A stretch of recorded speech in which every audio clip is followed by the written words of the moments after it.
A man came out of his home to admire his new truck. To his puzzlement, his 3-year-old son was happily hammering dents into the shiny paint of the truck.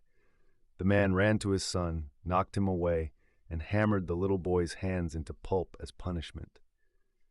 When the father calmed down, he rushed his son to the hospital. Although the doctor tried desperately to save the crushed bones, he finally had to amputate fingers from boy's both hands. When the boy woke up from the surgery and saw his bandaged stubs, he innocently said, "Daddy, I'm sorry about your truck."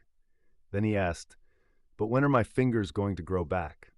The father went home and committed suicide.